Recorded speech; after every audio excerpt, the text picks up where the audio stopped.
ആദ്യം ഞാൻ ഉന്മേഷ് ശിവരാമൻ എന്ന ഡോക്ടർ ഉന്മേഷ് ശിവരാമൻ എന്ന പരിവർത്തനം ചെയ്ത ആളിനോട് ഈ മെറ്റമോർഫോസിസ് നടന്നിട്ട് ഇപ്പോൾ എത്ര മാസമായി? ഇപ്പോൾ ഒരു 3-4 മാസമാകും സാർ. ആ 4 മാസത്തിന് ശേഷം എന്തെങ്കിലും മാറ്റം ഉണ്ടായോ? ഇല്ല. കാര്യങ്ങൾ സൂര്യൻ കിഴക്കുതിക്കുന്നു. അതെ അതെ. എൻ്റെ ഉന്മേഷേ, അപ്പോൾ ഉന്മേഷിൻ്റെ ജീവിതത്തിൽ എന്തൊക്കെയോ ചില മാറ്റങ്ങൾ വരുന്നു എന്നുള്ളത് ഞാൻ തിരിച്ചറിയുന്നു. ജീവിതത്തിൽ മാറ്റങ്ങൾ വരണമെന്നാണ് എൻ്റെ ആഗ്രഹം. ഞാൻ പ്രതീക്ഷിക്കുന്ന നിലയ്ക്ക് മാറ്റം വരുന്നില്ല. ഇല്ല, അതാ എന്താ ചെയ്യുക. അപ്പോൾ ഉന്മേഷ് ഇപ്പോൾ വാർത്താ മുറിയിൽ ഇരിക്കാൻ തുടങ്ങിയിട്ട് ഇപ്പോൾ കുറേ കൊല്ലമായില്ലേ? അതെ അതെ. വാർത്താ വായനക്കാരനായിട്ടും കുറേ കൊല്ലമായി. അതെ അല്ലേ? അപ്പോൾ ഈ ഇത്രയും കാലത്തിനിടയിൽ ആരുടെയും മുഖത്ത് നോക്കരുത്, ഒരു ഷോക്കിംഗ് എക്സ്പീരിയൻസ് എന്താണ്? അങ്ങനെ വലിയ ഷോക്കിംഗ് എക്സ്പീരിയൻസ് ഒന്നുമില്ല. എന്നാലും പെയിൻഫുൾ ആയി തോന്നിയൊരു എക്സ്പീരിയൻസ്?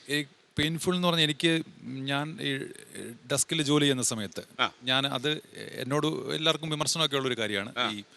ഈ ആൾക്കാർ ഈ അവതാരകരെ ഷിഫ്റ്റ് ഇടുന്ന ജോലി ഉന്മേഷനുണ്ട്. അത് നല്ല സൂപ്പർ ജോലിയാണ്. പൊന്നു സാറേ, കാരണം നല്ല എത്ര നല്ല ജോലി. അവതാരകരുടെ അല്ല, ഡ്യൂട്ടി ഷിഫ്റ്റ്. അല്ല, നമ്മുടെ ശ്രീനിവാസനെ 2 പശുക്കളെ കണ്ടു കഴിഞ്ഞ് മോഹൻലാലിനോട് പറഞ്ഞു എത്ര നല്ല പശുക്കൾ എന്ന് പറഞ്ഞ പോലുള്ള ഒരു അവസ്ഥയാണ്.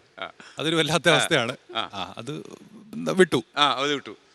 അത് മനസ്സിനെ മതിക്കാറുണ്ടോ? ഇപ്പൊ എനിക്കൊന്ന് ഉന്മേഷ് ഷിഫ്റ്റ് എന്ന് കേട്ടാൽ തന്നെ ടെൻഷനാന്ന് തോന്നുന്നു. ഭയങ്കര ടെൻഷൻ സാറേ, തുറന്നു പറയണല്ലോ. അതുകൊണ്ട് പരമാവധി ഷിഫ്റ്റ് ഉള്ള സ്ഥലത്തൊന്നും പോകാതിരിക്കുക. ഇല്ല ഇല്ല ഇല്ല. ഓക്കെ, അപ്പോൾ ഇതിനെ കുറിച്ച് പറയൂ. അപ്പോൾ ആ എക്സ്പീരിയൻസ് പറയാൻ വന്നതാണ്.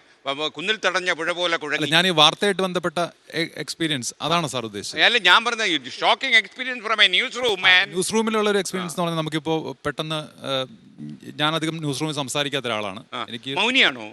മൗനി എന്ന് പറഞ്ഞാൽ എനിക്ക് ന്യൂസ് റൂമിലിരിക്കുമ്പോൾ വാർത്ത വന്ന അതിനെ ആ നിലയ്ക്ക് കൈകാര്യം ചെയ്യണമെങ്കിൽ അതിനെ അങ്ങനെ ഇരിക്കണമെന്ന് കരുതുന്ന ഒരാളാണ്. പക്ഷെ പലപ്പോഴും അതങ്ങനെ അങ്ങനെ ഇരിക്കാൻ കഴിയാത്ത സാഹചര്യമൊക്കെ ഉണ്ട്.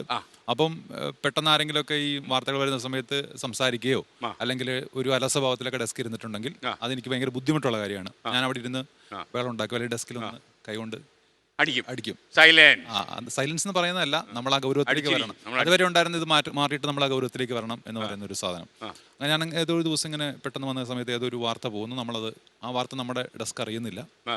ഞാൻ സത്യസന്ധമായിട്ടാണ് പറയുന്നത് കേട്ടോ. നമ്മൾ ആ വാർത്ത അറിയുന്നില്ല, പക്ഷെ മറ്റുള്ളവർക്ക് ആ വാർത്ത പോകുന്നുണ്ട്. അപ്പം ഞാൻ വന്നിട്ട് അതെന്തുകൊണ്ട് നമ്മൾ അറിയുന്നില്ല എന്ന് ഒരു ചോദ്യം ഉണ്ടാകുന്നു എൻ്റെ ഭാഗത്തുനിന്ന്. അപ്പോൾ അതിനെ നിർവികാരതയോടെ ചില ആളുകൾ നോക്കി പ്രതികരിക്കുന്നു. അപ്പോൾ അതെനിക്കൊരു ഷോക്കിംഗ് എക്സ്പീരിയൻസ് ആണ്. കാരണം നമ്മളൊരു വാർത്തേനെ അത്ര ഗൗരവത്തിൽ നോക്കി കാണണമല്ലോ. അതിലേക്ക് ഇരിക്കേണ്ട സമയത്ത് അങ്ങനെ ഒരു സമീപനം എന്തുകൊണ്ട് ഉണ്ടാകുന്നില്ല എന്നുള്ളത് എൻ്റെ ഓർമ്മയിൽ ഇപ്പോൾ പെട്ടെന്ന് ചോദിക്കുമ്പോൾ നിൽക്കുന്ന ഒരു സമയമാണ്. ഞാൻ ആളുകളെയും പറയുന്നില്ല, ഇതൊന്നും പറയുന്നില്ല. ആ നിർവികാരതയാണ് നമ്മളെ തളർത്തുന്നത് അല്ലേ? അത് നമ്മളെ തളർത്തുന്നുള്ള കാര്യത്തിൽ സംശയമൊന്നുമില്ല. അത് സ്വാഭാവികമായിട്ട് അങ്ങനെ ഒരു സാധനം, അത് അങ്ങനെ ഒരു എക്സ്പീരിയൻസ്. എനിക്ക് തോന്നുന്നു ഡോക്ടർ ഉന്മേഷ് വളരെ പ്രൊഫഷണലായിട്ട് ഈ ജോലി സമീപിക്കുന്നുണ്ടാണ്.